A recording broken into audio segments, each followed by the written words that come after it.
BJP ये दावा कर रही है कि वक्फ संशोधन बिल गरीब मुसलमानों के हित में है। आपको क्या लगता है? 5 पॉइंट्स आप बताएं कि क्या कमी है इस बिल में। मैंने अभी इतना लंबा आपको बताया है। इस बिल में एक पॉइंट मुझे बताइए जो गरीब, जिसमें गरीब शब्द लिखा हो। इस पूरे बिल में एक लाइन बताइए जिसके अंदर बच्चों के लिए कोई। क्या आपको लगता है कि यही वजह कि ओवैसी ने लोकसभा में बिल फाड़ दिया? नहीं तो देखिए, बिल फाड़ कर उन्होंने महात्मा गांधी का बारे में कहा था कि महात्मा गांधी ने भी बिल को फाड़ करके इस तरह रख दिया था। वो एक बहुत तो आपको लगता है सही किया उन्होंने? तो सही किया तो और आदमी क्या करेगा? गलत क्या किया ओवैसी साहब ने? सही किया बिल्कुल, उसमें गलत क्या है? आप हमारी मौत का फरमान दे रहे हो, हम फाड़ भी ना सकें? ये तो आप हमारी मौत का फरमान जारी कर रहे हो। वक्फ बिल को आप सुप्रीम कोर्ट में भी चैलेंज कर दिया गया है, क्या लगता है सुप्रीम कोर्ट फैसला सुनाएगा इस पर? देखिए, सुप्रीम कोर्ट कस्टोडियन है संविधान के, और यहाँ संविधान को रौंदा गया है। बात मुसलमान की नहीं है, बात वक्फ की नहीं है। यहाँ राइट टू इक्वेलिटी को खत्म किया गया है। आपने बार बार शोर मचा दिया, ट्राइबल ट्राइबल ट्राइबल। बताइए कौन आदिवासी बेचारा हमारी जमीन दे रहा था और हम ले रहे थे? लेकिन ट्राइबल का जिक्र आपने मचाया इसलिए कि आप लक्षद्वीप की जमीन हड़पना चाहते हैं।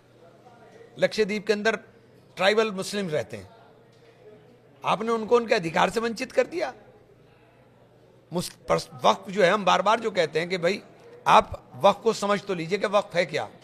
वक्फ कोई हमारे लिए ऐसी चीज नहीं है। वक्फ हमारे लिए हमारे जो पर्सनल लॉ है उससे निकल कर आया। और हर मुसलमान जो जिसकी हैसियत होती है वो अल्लाह की राह में वक्फ करता है।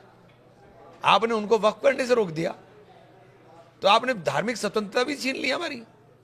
आपने हमारी संस्थाओं के अंदर सबको रखना है, लेकिन दूसरी संस्थाओं के लिए क्या करेंगे आप? नीतीश कुमार ने वक्फ बिल का विरोध नहीं किया, अगर करते तो क्या लगता है आपको बिल पास नहीं होता? देखिए, नीतीश जी और चंद्रबाबू नायडू साहब, इनको देश माफ नहीं करेगा। इन्होंने बहुत छल कर करके हमारे वोटों को हासिल किया है, और जितने लोग छल कर करके वोट हासिल करने वाले लोग हैं उनको माफ नहीं करेंगे लोग, क्योंकि ये इससे बड़ा हमला नहीं हो सकता हम पर। इससे बड़ा हमला नहीं हो सकता, ये तो सबसे बड़ा हमला है।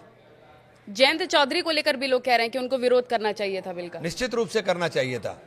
चौधरी चरण सिंह जी की आदर्शों को, चौधरी चरण सिंह की परिपाटी को आगे बढ़ाना चाहिए था। अभी आ रहा है नंबर आर्य समाज का भी, तब क्या करेंगे? आर्य समाज के ऊपर भी नजरें लगी हुई हैं। अखिलेश यादव का कहना है कि बीजेपी 80-20 का नारा जो चलाने की कोशिश कर रही है वो नहीं चलने वाला है। इस पर आपका क्या कहना है? 24 सांसद मुसलमान पार्लियामेंट में हैं, सिर्फ 24, और 232 ने विरोध में वोट किया है। 232 ने विरोध में वोट डाला है, सिर्फ 24 सांसद हैं। तो देश का मूड क्या है, देश का मिजाज क्या है, ये जानने के लिए राहुल जी का भी भाषण देख लीजिए। राहुल जी का पार्लियामेंट में तो इस पर क्योंकि और हम लोगों ने लीड लिया था, उसमें राहुल जी का जो भाषण है वो देख लीजिए।